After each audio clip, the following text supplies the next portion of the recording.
how can I engineer a solution that ultimately solves the customer frustration, at the same time creates an opportunity for the retailer. There was a server rack at the time. It was literally in an old bathroom with a portable air conditioner. It's about having an ecosystem and a framework where you've got that single view of customer. You've got that single view of inventory. Welcome to Add to Cart, Australia's leading e-commerce podcast that express delivers all you need to know in the fast-moving world of online retail. Every week, Nathan Bush from eSuite and an e-commerce industry expert will share the news, research and insights that you need to know to keep you at the top of your game. And of course, keep your customers adding to cart.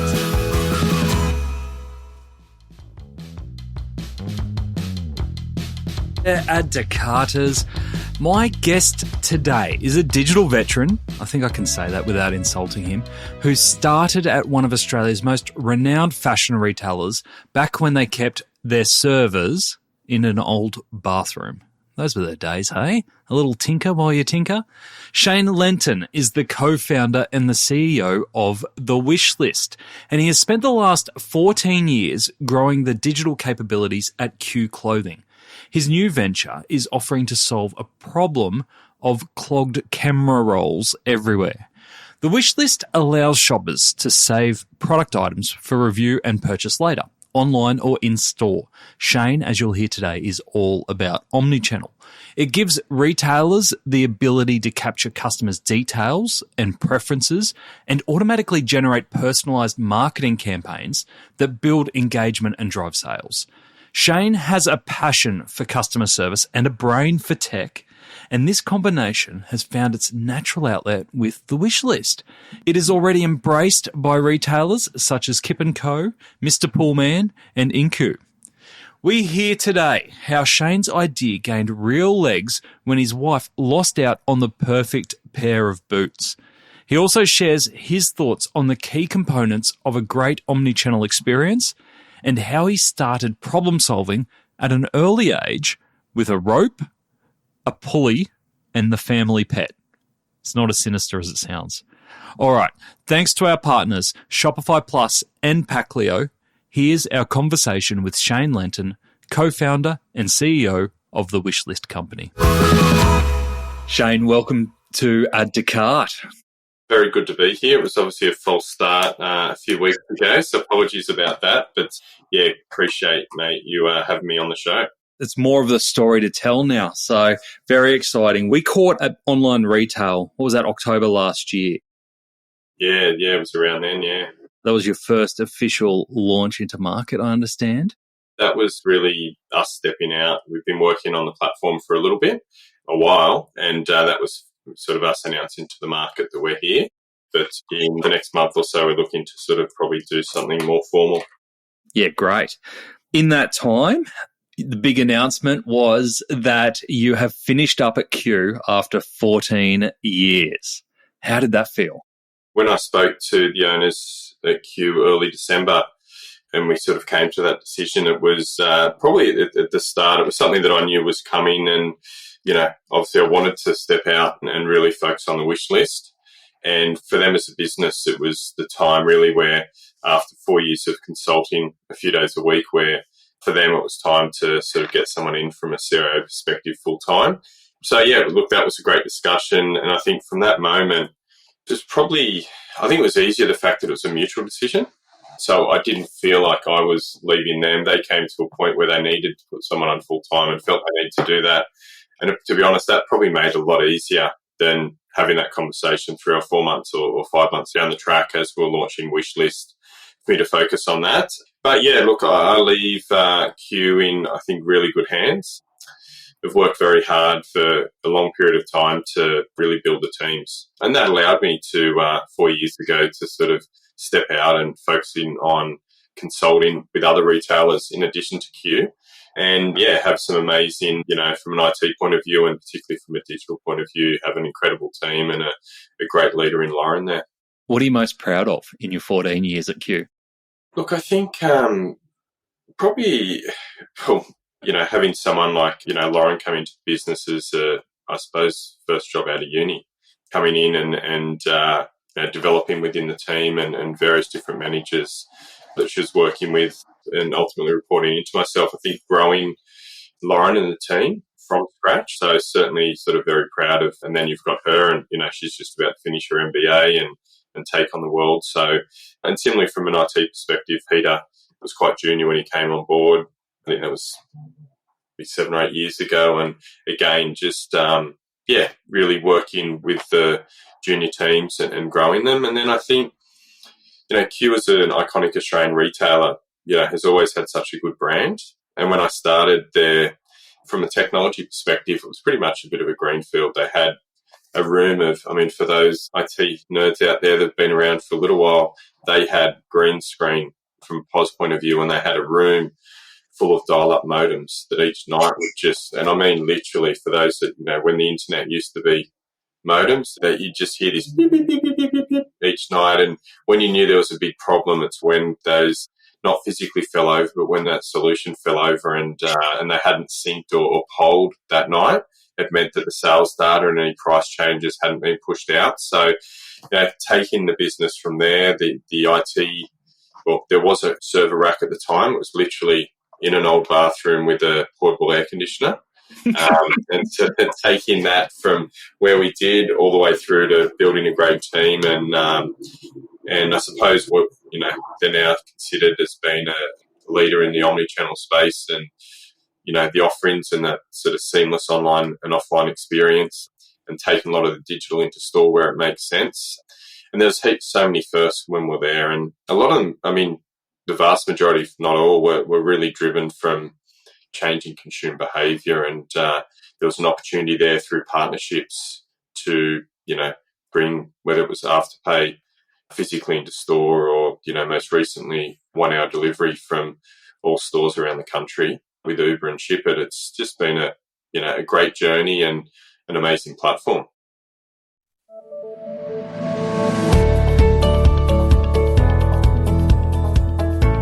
Phew, I bet you're breathing a sigh of relief now that Black Friday is over for another year, right?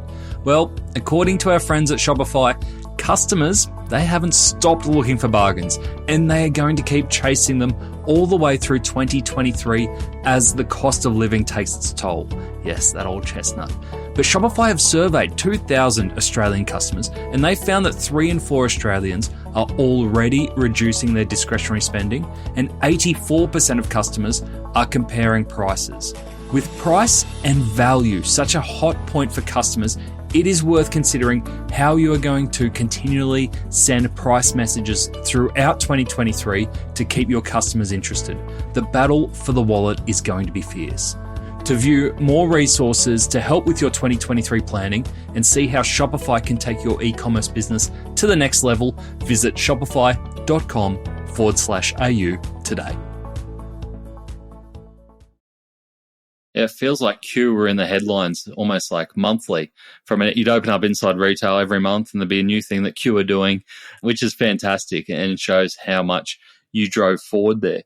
And we're going to talk about Wishlist because I think it's really fascinating what you're building there. But before we do, you are really well known in the industry for talking and driving omnichannel experiences. And I think, one of the first to really push this hard when no one was really talking about it, when it was kind of called multi-channel and no one really knew where it fit. And it's always been your story and your narrative. What's your definition of a great omnichannel experience in 23? I think I'd probably even go back a little bit further from that, even just looking at it from a technical perspective. Look, I think it's hard to fake, and I think trying to put Band-Aid solutions and things like that, or try and put forward an initiative without having the foundations in place, ultimately makes things, it's very hard to provide a great experience and very hard from team members potentially in store. And if you provide a bad experience for a customer, it's very hard to win them back. So, look, I think for me, always start with the foundations. So whether there's many different names for it these days, but whether it's a retail management system, ERP, point of sale, unified commerce, whatever you want to call it, I think having a good core is critically important. Obviously now there's a lot more conversation around microservices architecture and things like that, which I'm a massive believer in.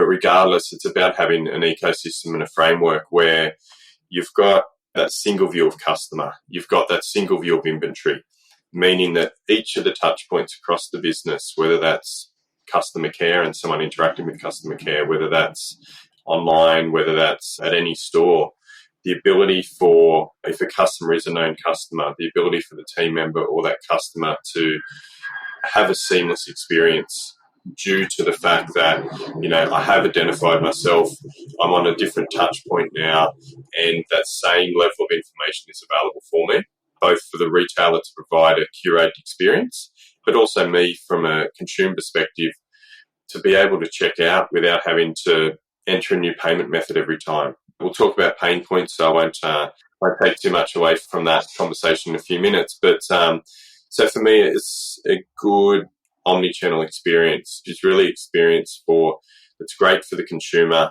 creates an opportunity for the retailer that is seamless. It's all those things like contextual commerce. So if I'm browsing, if I'm on social media, if I'm on the website, or if I ring customer care and say, hey, I'm looking for this size 10 shoe, it's the ability for them to transact in the moment rather than point me in the direction of a store and then have to ring the store and that store not be able to deliver it to me and all those sorts of things. So I think the foundations is, the single view of customer, the single view of inventory, so that not only can I engage with the brand, but I can transact in the moment. And then that philosophy of buy anywhere, fill anywhere. So if I'm in a particular store and the right size or colour is not available, I shouldn't have to leave and jump on the website. I shouldn't have to wait for you to transfer that product in. I should be able to transact there and then. You should know where the product is, and then order orchestration should kick in. And chances are, if it's a store within a 10K radius that's of where I live, that item should be delivered before I get home, or at least give me the opportunity to have that done. But critically important is having the foundations and the platforms in place, talking in real time, and then ultimately being able to execute on it. As a CIO, you talk a lot about customer. Have you always been that way? Yeah, 100%. So for me, from getting into technology as a starting point, technology for me was always a conduit into business. It wasn't necessarily an out-and-out passion for technology. It was, how can I have an impact on business? And ultimately, to do that, how can I drive an amazing customer experience?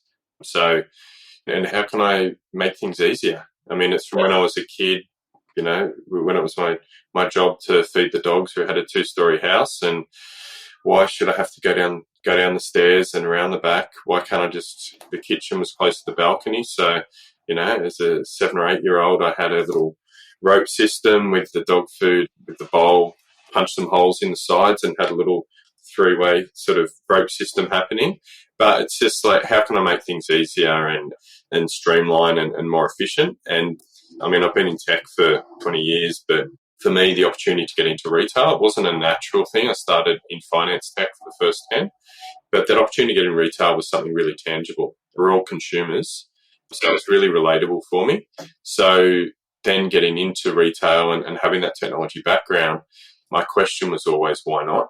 When I could see friction, or I could see pain points, or I could see missed opportunities, it was like, okay, how can I engineer a solution that ultimately solves the customer frustration, at the same time creates an opportunity for the retailer? And that's really sort of been my philosophy. And then you break that down and all those things I talked about, the real-time visibility, the ease of payments and friction and delivery options and all those things just form part of the puzzle. Interestingly, I was asked the other day by someone, they said, does 1 hour delivery, do consumers really need it? And I said, well, they don't always need it and they won't always use it, but there are times when they do need it. And by offering everything from free and slow to pay a little bit in between and then pay a premium to get something really quick, that means that as a consumer, that particular retailer, if I want their product in all different situations, they become a retailer of choice. So yeah. I love what you said there around retail, coming from a finance background, going over to retail, because everyone themselves is a consumer. So when people ask that question, do consumers really need 1 hour delivery? You kind of think of your own behavior and you go, yeah, most of the time, no. But I do remember a couple of times where that will sway my decision. So I love the way you frame that. You also mentioned in there, you kind of threw them away. Single view of customer, single view of inventory, getting them right. They sound so easy when they roll off the tongue. Which of the two is easier? Depends on the organisation. And I really say this because if we talk about single view of inventory, there's a few layers to it. So the first one is having the technology. And to be honest, most platforms, the technology's there, but most retailers don't necessarily have the discipline or have invested in the tech or the people to do stock takes or cycle counts. And obviously RFID is becoming a big thing now because it's a bit more affordable. But when you look at single view of inventory and the rules or the right to play, as I put it, that accuracy of inventory is critically important, because you can have the single view of inventory, but if you can't trust it, you can't utilize it. So, and no matter how much tech you want to throw at it, the people and process are as much a part of that single view of inventory. And a lot of retailers, often I think get caught up, and I can say this being a consultant, I'll say former consultant, but I'm still over here, so I'll still do a little bit more from here time to time. But a lot of consultants love to sell tech. But from my perspective, most of the platforms can handle or facilitate handling very accurate inventory, but the retailer needs the right process and policies in place. They need buy-in from the teams. They need the right framework. And there's no shortcuts there. Yes, some of the tech can make it a little bit easier, but you've still got to do an element of heavy lifting, and you've still got to get that right. And no amount of technology thrown at it is going to solve everything. So I think that one's, on one hand, is a little bit harder because you've got a people element. But then the flip side, I think there's a harder technical element on the single view of customer. And I say that because across the board for a multi-channel retailer, a lot of the POS platforms out there have a lot of cases have been around for a while, and they do a really, really good job in store. And they've obviously had to evolve and have a suite of APIs that don't always do everything, but they do a reasonable amount of stuff. But there's still a massive gap between the vast majority of them in their ability to interact and get that offline data into the marketing automation platforms. And it's something that, for me, I've been really passionate about. Across all the platforms I've worked with, over the last 14 years, in a lot of cases, we've done things without even the partner realizing we're doing them. And then we've had a conversation, and it's been great for them. They've been able to commercialize something that we just needed a little bit of a tweak on. But yeah, I think for a lot of retailers, they're really struggling to get that single view of customer because they don't have a way to get the data from POS for the offline transactions of customers into those marketing automation platforms. There'll be purists out there from a CDP perspective and otherwise, and I'll say this guy is single view of customer. It's just a very basic level. But for me, it's base, online and offline, but it still leaps and bounds ahead of where the average is. And then, of course, once you've got that done, you can get a little bit more sophisticated with some really intelligent CDPs and all the rest. But again, the most retailers have the team to drive the Ferrari. In a lot of cases, they don't. So getting the foundations right and at least being able to identify someone who shops with you online, offline, everything from a post-purchase campaign or a lapsed customer. It's so powerful to have that online and offline data there. And if you think about it, at the moment, I think we're tracking 16% of total business for multi-channel retailers on average in Australia is online. Yeah, it's double or a bit under double what it was pre-COVID. It's obviously steady now, but there's still, for so many retailers, there's 84% plus of their total business that their marketing automation or other platforms are flying blind on. So it's still a massive opportunity, and it's something that through what we're doing with the Wishlist, we're playing a role there. Yeah, so you've mentioned some of the challenges and opportunities that you've come across with Australian retailers in your consulting. What is the problem that you are solving, that you've chosen to narrow in on with the Wishlist? Fundamentally, again, as I mentioned before, there's lots of consumer frustration that we can solve, and then ultimately how can we provide an opportunity for the retailer with that. So if you think about, as a consumer, I visit a store, I spend time in that store, I'm browsing, I'm not quite ready to buy. Consumer behaviour is I'll generally take a ton of photos. If you look at people who've recently visited stores, their camera roll's just full of photos, which is usually, if it's fashion, it's a garment and a swing tag. If it's shoes, it's shoes and its price. If it's a TV, if it's a printer, that is the current sort of benchmark. Oh, I shared Google Photo Drive with my family. I know all about this. So there you go. So that's what the consumer's currently doing in store. From an online perspective, they're adding items to a wish list outside of the iconic Amazon, Temple & Webster, and a few others, particularly businesses with decent size tech teams within the organisation who have built a lot of this stuff themselves. Some of those organisations, the opportunity that they see in automation of wish list is mind-blowing. Like, we're talking, the numbers are just crazy good. So there's an opportunity there for retailers. Most have a wish list. Most from a wish list capability on site are pretty limited. But then you've got this amazing marketing automation platform that they're paying for in a lot of cases that can do a little bit, but doesn't necessarily have the right data.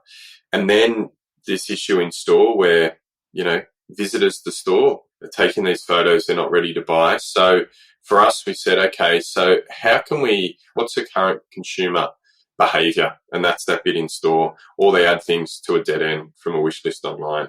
And then we thought, okay, that's one piece. And when I'd started thinking about wish list and what we could do, it really sort of rang home a few years ago. My wife was looking at a pair of boots from Dion Lee. So they're one of the brands that are sort of under the Q umbrella.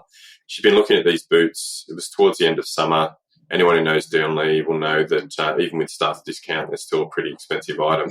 And she made the mistake of coming to me for, I suppose, a bit of sounding board. Should I buy them? Should I not?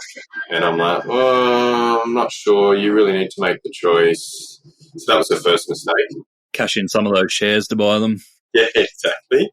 And then, like with the crazy weather that we're having now, what is it today? Mid-30s in mid-March down here in Sydney.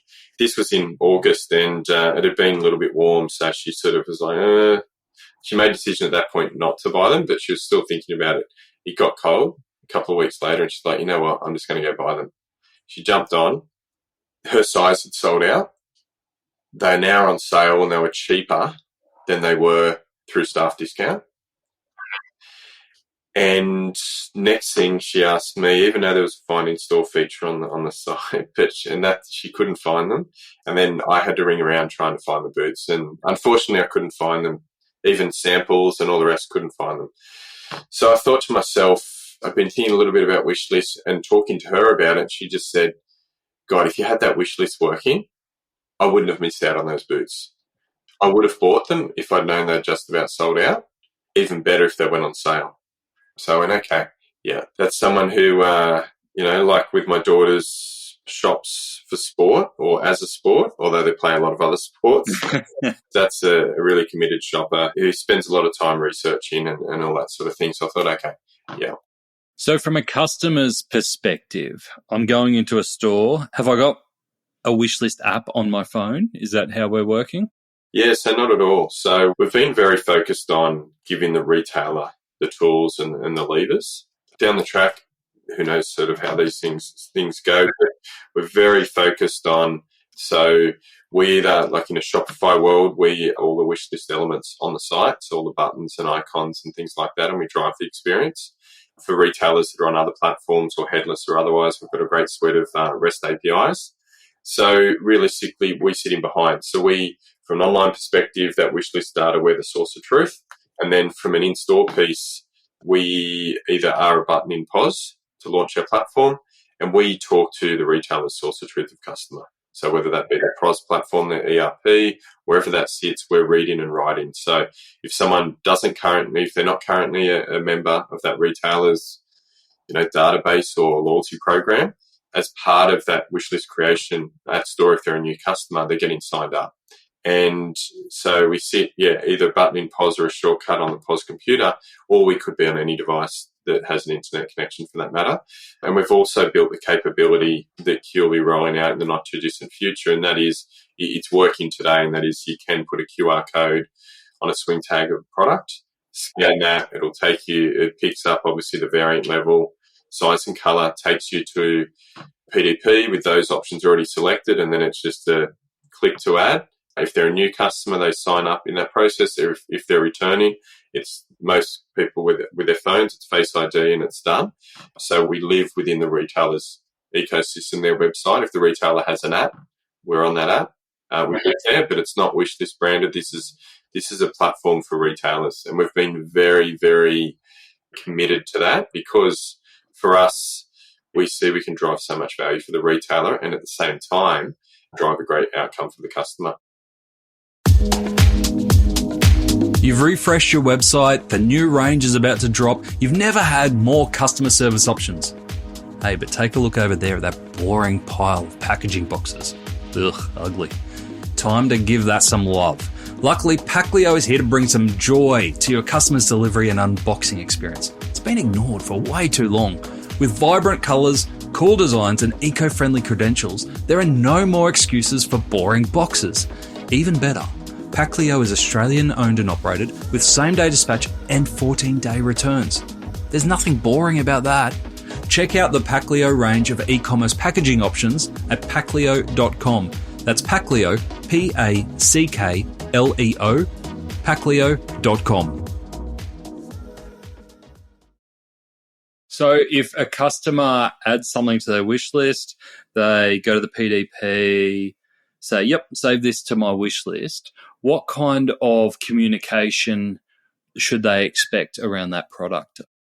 Yeah, so, I mean, from an online point of view, the retailer has the option of communicating with that customer when items have been added. So from the first ad, they can put a delay in and say, I don't want to notify that customer for 60 minutes because they might add more products. But when you're serving yourself online, a lot of cases it's unnecessary to send a communication to the customer about recently added items.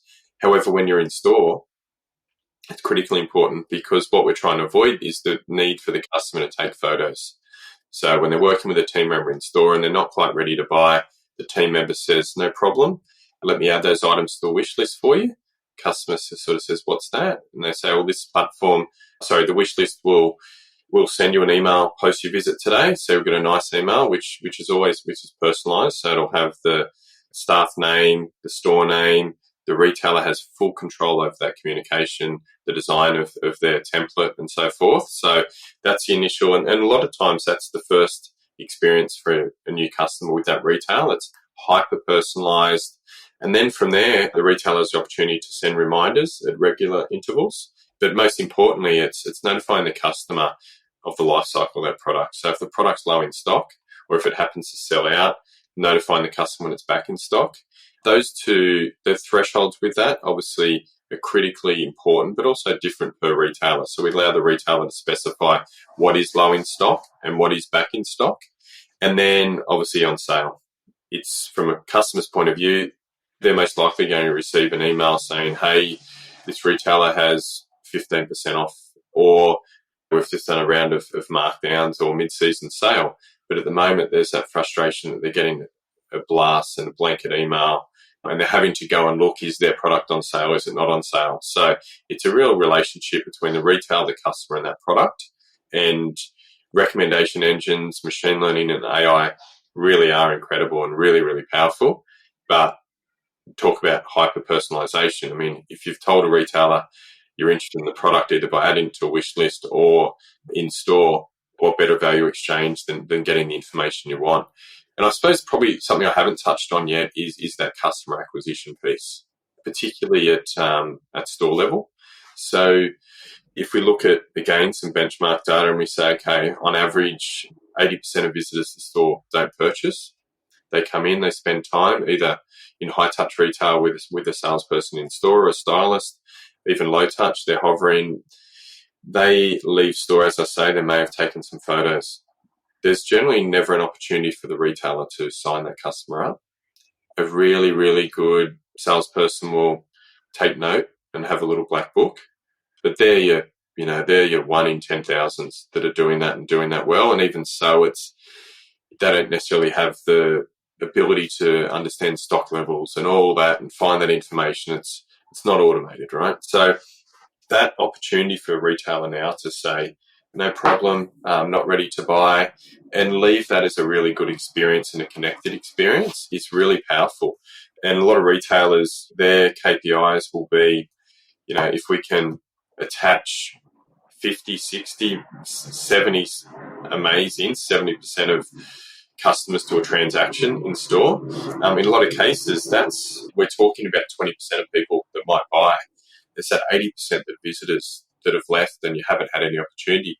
Now, if you can convert 10, 15, 20% of them to become a customer and start a conversation with them around products they're interested in, it's a profoundly different sort of experience. And the growth and the cost of acquisition from a retailer's perspective, they've already got the team member in store.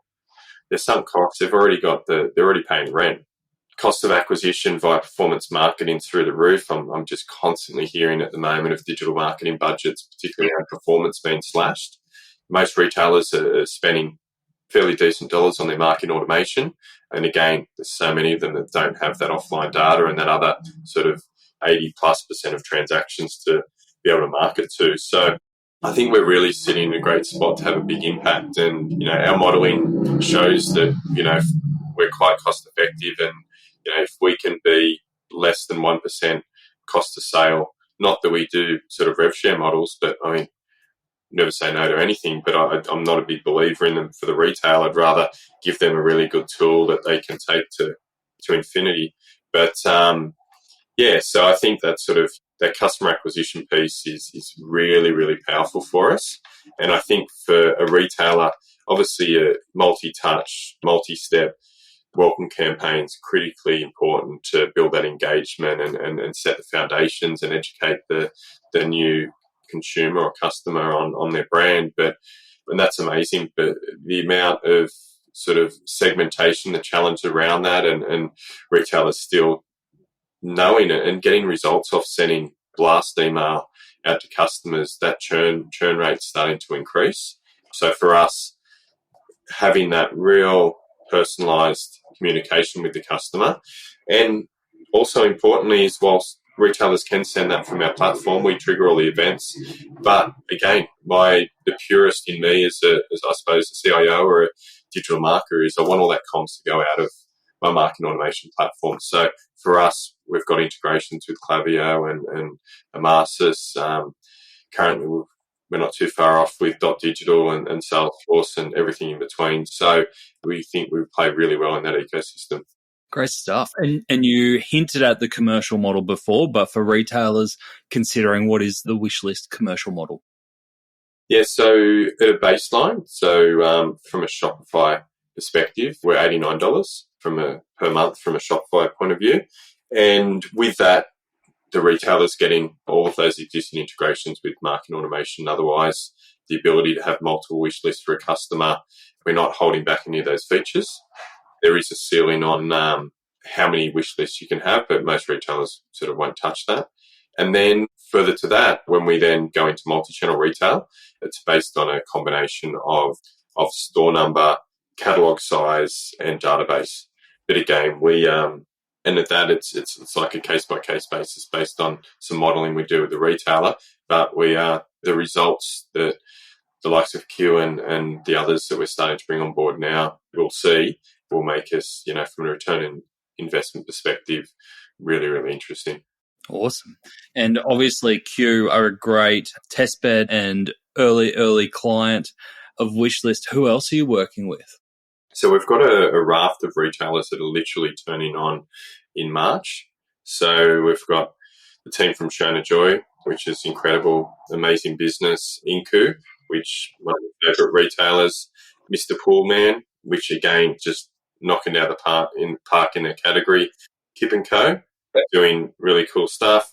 Who is Elijah, which is again just really excited to work with the team there. Board Collective, which is a surf, skate and apparel business. Currently looking to also onboard St. Frock. We're doing solution design at the moment for Freedom Furniture, and we've got quite a few others that we're hoping to sort of close out and sign up in the next few weeks. Amazing. If you had one wish list for the ideal client that you haven't got on yet, who would it be? Put them on the spot, make them uncomfortable. Yeah. Look, I think across the board, we can obviously do, what we've demonstrated for Q, that apparel fashion is a real sweet spot for us. Obviously, we'd love to have the brands, Camilla and Mark and Age and Zimmerman and brands like that on board. And so we'll sort of have some conversations and see where we go. But, and then beyond that, obviously footwear and apparel and that category is really exciting for us as well. But it's limitless with, there's furniture, obviously with Freedom, which is, an amazing business, and even, tools and other things. So we're quite broad in who we're having conversations with.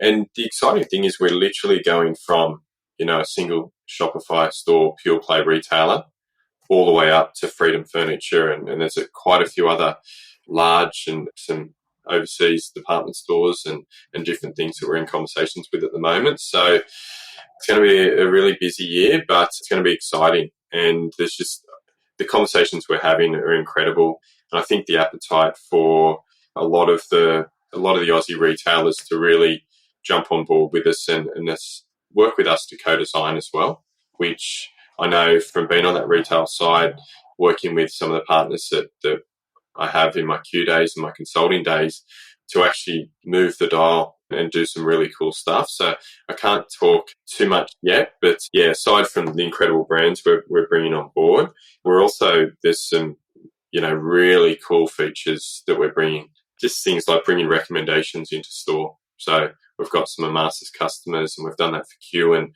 we're now in conversations with some others to bring in those AI recommendations to provide that consistency for the team in store that the consumers are getting through email and on site. We talk about that single view of customer. It's great to look at it at a transaction line, but it's so much more powerful for the team in store when they're wardrobing and they might have an appointment coming up, and being able to look visually at the product images and look at. So that's another thing that we're doing, providing that sort of not only that single view of transactions and customers, but also bringing that to life with image-rich transactions, so that the team member in store can look at that history. And black dress with a name, Peplin black dress means this much, but when you can have a look at the actual style itself, or particularly product with patterns and all the rest of it. So there's that piece. And the other big one that we're adding as well is two-way MMS and SMS. We've had requests from customers, and there's the idea with the wish list that the in-store piece, a lot of it's driven from a customer that's in store, but some of the really cool brands we're working with that have really engaged teams and great VIPs, and the ability for the team to start recommending and sending products. They're doing this anyway on WhatsApp and MMS and SMS without any real rails or sort of governance around it. So again, it's just a logical step for us. We're a button in POS, and we're just following, I suppose, if when we speak to the retailers, if there's things that really make sense and that we think we can sort of commercialise, we're jumping on board. And given where our conversation started around the breadth of opportunity around Omnichannel and some of the things that you've mentioned there, it feels like going in with Wishlist, the current version of Wishlist, is like a sliver of what is possible. When you mention things like, single customer view, automated marketing, two-way SMS, how do you decide what you go after and start incorporating as a built-in feature versus what you go, actually, there's really good two-way SMS platforms out there. Why don't we just integrate with them rather than incorporating it? Well, that's a perfect example. So we're integrating. It'll be our interface, but we're integrating. And we're and I've always been a massive believer in partnership and don't build it where it doesn't make sense, and plug in best of breed. But then for me, it's about having that single interface. It can't be underestimated, the employee experience and getting that right, and the impact that has on the customer experience. So to your point, it's like marketing automation. When we're generating events and we're providing that source of truth from a wish list point of view, but we're not trying to be a marketing automation platform. We've got the integrations. A lot of it, some of it we pass in wish list data, others we generate the events. But there'll only be a small amount of retailers that actually send email from our platform. We do have, again, we haven't built it. We've white labeled something just as an email sending solution for retailers that may either not have email marketing at all, or they might have something that's obscure or really basic, so that we can drive purely those wish list sort of events. But we're massive on that partner ecosystem. And for me, I don't want to build something that I'd rather partner with someone and then together we can be better. Yeah, great stuff. I love that philosophy. It's coming through actually in a few of our chats at the moment, which is really nice to see around the Australian e-commerce ecosystem all working together, which is fantastic. Shane, if we've got retailers listening to this and they're really interested and they want to get in touch to learn more about what you're doing at The Wishlist, what's the best way for them to get in touch? So the easiest way is just to shoot me an email at Shane, SHANE, at thewishlist.io, or via our website. They can book a demo or request a demo, which is thewishlist.io, or of course, hit me up on LinkedIn. Beautiful.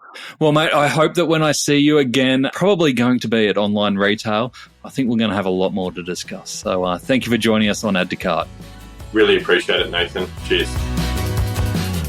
Now, when it comes to omnichannel retail in Australia, you are going to be hard-pressed to find anyone more experienced than Shane, as you heard in that conversation. So it was really brilliant to dive into his view of the omnichannel world today and his vision for Wishlist. Here are the 3 big takeaways for me. Number 1, omnichannel, but a focused solution. As we heard from Shane, the world of omnichannel expands so far across the customer journey, from discovery all the way through to delivery.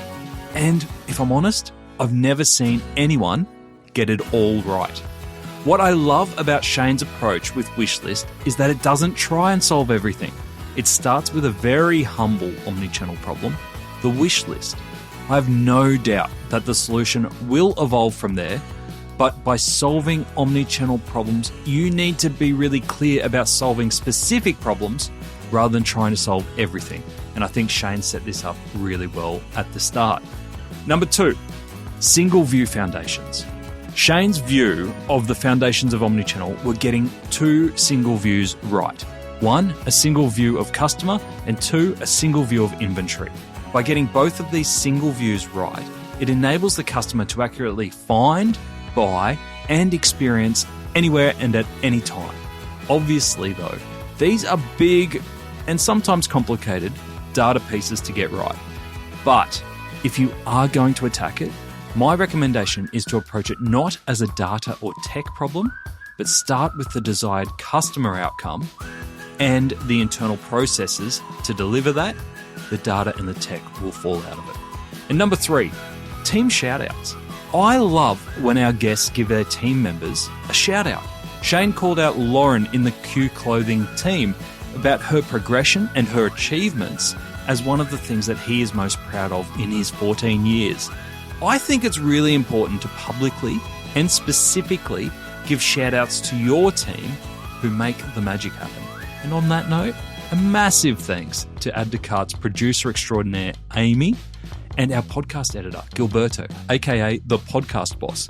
You guys are the best.